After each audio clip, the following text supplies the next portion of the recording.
अगर आप चाहते हैं सबको इम्प्रेस करना तो बना के खिलाइए ये रेस्टोरेंट स्टाइल कढ़ाई पनीर। अगर आप वाकई लोगों को इम्प्रेस करना चाहते हैं और आपको कोई जल्दीबाजी नहीं है, तभी आप इस रेसिपी को ट्राई करिएगा। यहाँ मैं 1 शिमला मिर्च ले रही हूँ, जिसे हम थोड़े डाइसेस में काट लेंगे। आप जानते ही हैं कढ़ाई पनीर किस तरह का बनता है, लेकिन जब आप इसे घर में खाते हैं उसका टेस्ट और बाजार की कढ़ाई पनीर, इन दोनों के टेस्ट में बहुत अंतर है। आप घर में जी भर के खा सकते हैं, बाहर के स्पाइसी फ्लेवर्स की वजह से आप खा नहीं पाते, मज़ा नहीं आता है। सबसे पहले मैंने शिमला मिर्च को डाइस कर लिया है। अब मैं प्याज ले रही हूँ। प्याज के भी पेटल्स को खोल लेंगे और इस तरह से डाइस कर लेंगे। अंदर का जो प्याज का पार्ट है वो हम ग्रेवी में यूज़ कर लेंगे। तो इस तरह से आप प्याज और शिमला मिर्च दोनों ही चीज़ें ले लें। अब आपको लेना है 1 टमाटर या लाल शिमला मिर्च। मैं यहाँ पर टमाटर यूज़ कर रही हूँ। और टमाटर का जो फ्लैश पार्ट है, यानी इसके अंदर का जो गूदा है, उसे निकाल दीजिए। और टमाटर का बाहरी कवर हमें चाहिए एक रेडनेस दिखाने के लिए, क्योंकि ये जो कलरफुल होगा ना इसके अंदर, रेसिपी के अंदर, कढ़ाई पनीर के अंदर जो दिखेंगे कलर्स, वो ग्रीन रेड ये कलर्स दिखेंगे। तो आप दोनों ऑप्शन है आपके पास। आप यहाँ पे टमाटर यूज़ कर सकते हैं। देसी टमाटर ना यूज़ करके हाइब्रिड टमाटर यूज़ करिएगा। और हाइब्रिड टमाटर के अंदर से पूरा उसका पल्प निकाल लें और इस तरह से उसको भी डाइस फॉर्म में काटें, लगभग एक जैसा ही काटें। एक प्रिपरेशन हमारी डन हो गई है, तो चलिए अब हम करते हैं सेकंड प्रिपरेशन। यहाँ मैंने पनीर लिया है, ये अमूल पनीर है। सबसे अच्छा और सबसे बेस्ट रिजल्ट मुझे इसी से लगता है। लेकिन आजकल अमूल पनीर भी अंदर से सिर्फ इसको क्यूब शेप देने के लिए थोड़ा कटा फटा सा आने लगा है। आज वाला मेरा पनीर भी 2-3 हिस्सों में था। देखिए लास्ट वाला हिस्सा बिल्कुल अलग है, फ्रंट वाला अलग है, इसलिए टूट गया। आप पनीर को लीजिए। अब इसको छोटे छोटे ट्रायंगल्स में काट लीजिए।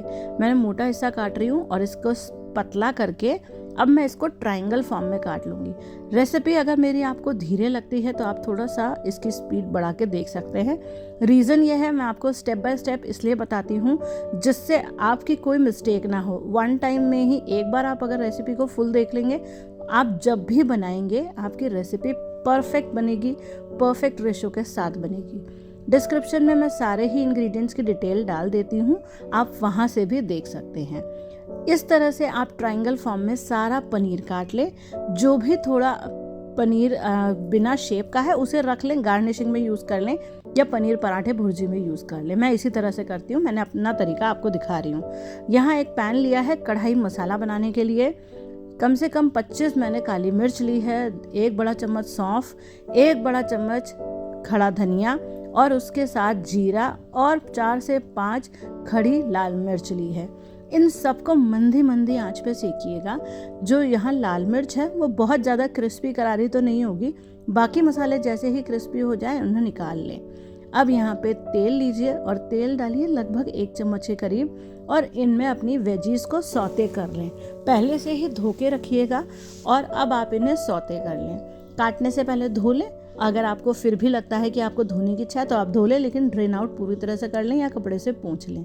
अब मैंने यहाँ पे ट्रायंगल्स में जो पनीर काटा है उसे भी मैं धीरे धीरे ऐड कर रही हूँ। आप सब जानते हैं पनीर के अंदर वाटर कंटेंट बहुत ज़्यादा होता है और ये पैन में चिपकेगा।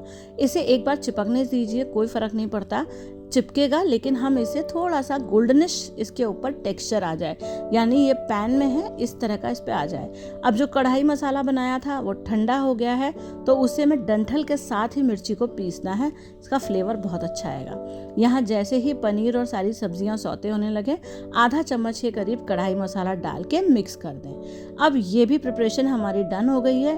अब हम बाकी की प्रिपरेशन करेंगे। एक इलेक्ट्रिक चॉपर ले लें, उसके अंदर 4 प्याज डाल दें और जो बचा हुआ प्याज था वो भी डाल दें। 4 से 5 लहसुन की कलियां डाल दें। इसे बिल्कुल फाइनली चॉप कर लें। बिल्कुल महीन होना चाहिए, पेस्ट नहीं होना चाहिए, लेकिन बहुत बारीक चॉप कर लें। अब हम लेंगे अपना एक ब्लेंडिंग जार। इसके अंदर 10 काजू मैंने सोक करके रखे थे वो डाल दिए हैं।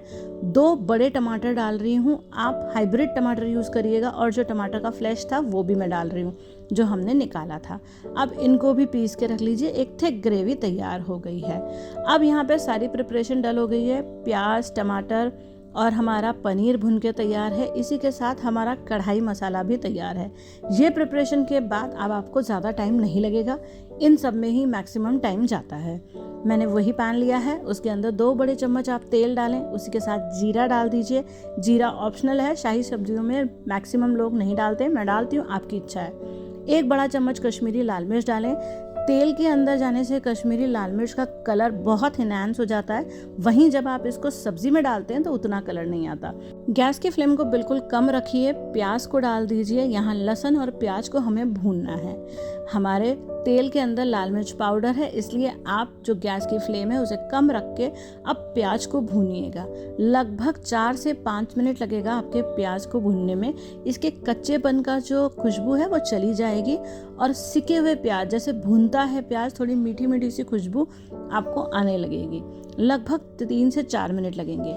यहाँ आप अपने स्वाद अनुसार नमक, हल्दी, धनिया पाउडर 2 चम्मच और इसी के साथ थोड़ा सा चिकन मसाला या किचन किंग डाल दें। दोनों मसालों में का फ्लेवर एक जैसा है। अगर आप किचन किंग यूज़ करना चाहें तो कर सकते हैं, या चिकन मसाला भी यूज़ कर सकते हैं, दोनों ही एग्जैक्टली सेम है मेरे लिए। तो अब थोड़ा सा पानी डाल के इस मसाले को भून लीजिए।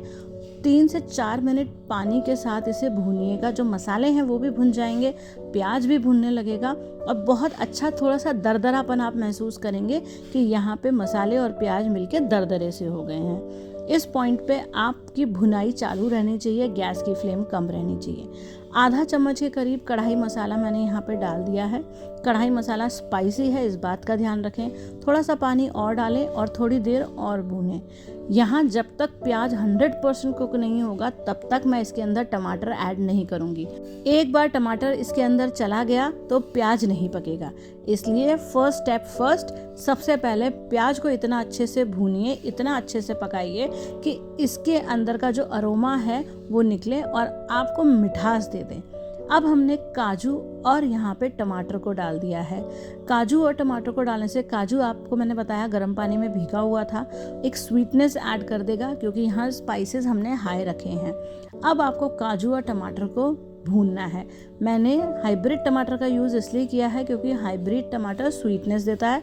अगर आप देसी टमाटर यूज़ करेंगे तो वो खटाई देता है और फिर उस खटाई को बैलेंस करने के लिए आपको शुगर ऐड करनी पड़ती है, और मैं इस सब्ज़ी में बिल्कुल शुगर ऐड नहीं करना चाहती। मैं चाहती हूँ इसी तरह से मैं इसे भूनते भूनते पकाऊँ। थोड़ा सा पानी ऐड किया है, ग्रेवी थोड़ी सी गाढ़ी लग रही थी। ढक के पकाएंगे। 5 से 7 मिनट ढकने के बाद आप देखिए कितना अच्छा ऑयल ऊज आउट हो गया है। आप इसे भूनते रहिए, भूनते रहिए। मैंने यहाँ आज एनोडाइज्ड फ्राइंग पैन यूज़ किया है। एनोडाइज में जब आप कुछ पकाते हैं तो हल्का फुल्का चिपकता है, लेकिन वो जैसे जैसे पकने लगता है तो नीचे से निकल जाता है। अब यहाँ 2 चम्मच फ्रेश क्रीम, घर की मलाई डाल रही हूँ। आप अमूल क्रीम यूज़ कर सकते हैं, एज पर योर चॉइस। अच्छे से मिक्स कर दीजिए। कढ़ाई पनीर को बनाते समय थोड़ा सा आप पेशेंस रखिएगा, इसकी भुनाई स्लो प्रोसेस है। लगभग 30 मिनट से 35 मिनट लगता है इस रेसिपी में, तो आपको पेशेंस रखना है और भूनना अच्छे से है। जितना अच्छा आप भूनेंगे, जितनी बार ढक के भूनेंगे, उतनी अच्छी ग्रेवी बनेगी। फिर से मैंने 3 से 4 मिनट के लिए इसे ढक दिया था।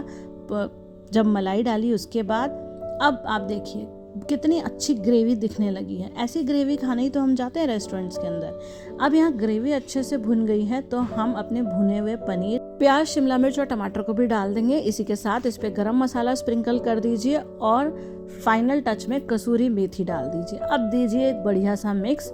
अगर आपको इस पॉइंट पे ग्रेवी गाढ़ी लग रही है तो आप पानी ऐड कर सकते हैं। मेरा कंसिस्टेंसी ठीक है, हम रोटी या पराठे से खाएंगे तो हम इसमें ज़्यादा पानी नहीं करेंगे। आप अगर राइस लवर हैं और राइस से खाना चाहते हैं तो थोड़ी सी ग्रेवी एडजस्ट कर लें। गर्मा गर्म कढ़ाई पनीर को सर्व करिए और इसे बढ़िया धनिये से गार्निश करिए। इस रेसिपी को आप खाने के बाद ही मुझे कमेंट करिएगा। कई बार रेसिपी की फ़ोटो उतनी अच्छी नहीं आती है जितनी अच्छी ये टेस्ट में होती है। बताए गए स्टेप्स को अगर आपने फॉलो किया तो आपका कढ़ाई पनीर रेस्टोरेंट से भी अच्छा बनेगा। आप इसे बनाइएगा, ट्राई करिएगा, मुझे कमेंट्स में आके बताइएगा कि रेसिपी कैसी लगी। और अगर आपको रेसिपी स्लो लगे तो आप इसकी स्पीड बढ़ा सकते हैं, लेकिन आप इसको स्किप ना करें क्योंकि जो मैंने इंग्रेडिएंट्स, कढ़ाई मसाला और चीज़ें बताई हैं उसको फॉलो करने से एग्जैक्ट वो रिजल्ट मिलेगा जो आपके मेहमानों को और घर वालों को इम्प्रेस कर देगा। मिलती हूँ एक और रेसिपी के साथ। Bye bye.